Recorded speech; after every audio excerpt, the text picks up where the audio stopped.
नमस्कार। आज आम जाना किपरि आम आमर परिवार कौनसी भी सदस्यर आम मोबाइल को ट्रैक करि परिबा। से मोबाइल टी एंड्रॉइड हेबा जरूरी। आम प्रथमे जिबा प्ले स्टोर को एटारे आम फाइंड माय डिवाइस सर्च करिबा। मु इंस्टॉल करी अछि सेति पई ओपन रो ऑप्शन आउची। आम इंस्टॉल करबला परे ओपन करिबा।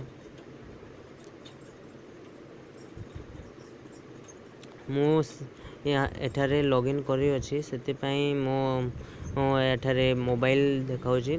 आपण एठारे एपरि प्रथमे आसीबो ताको हम लॉगिन करि परबे। एठारे आपणको मोबाइल रे रजिस्टर थिबो जीमेल देखाइबो ओ एठारु आपण अन्य कोनोसी जदि थिबो ताको आपण एठारे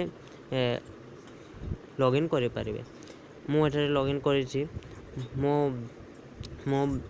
दादा ओ मो दादार होउची मोबाइल ना Xiaomi Redmi Note 4 से एबे एही एरिया भितरे अछंती।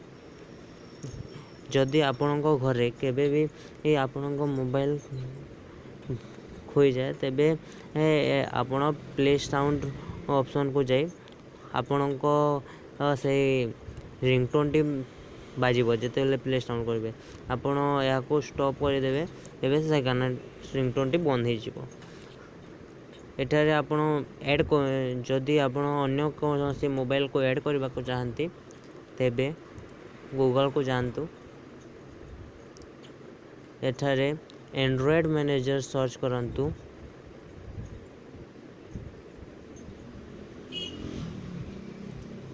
एंड्रॉइड मैनेजर सर्च करला पले फाइंड माय डिवाइस को जानतु। एठारे आपणको जीमेल को से मोबाइल रे एठारे लॉगिन कर दियंतु। से मोबाइल टी आपणको एठारे देखाइबो। एही वीडियो को देखिथिबा पई आपण मानको धन्यवाद। और आपण भी एही एप्स को इंस्टॉल करी आपण माने मध्य यार लाभ उठांतु। धन्यवाद।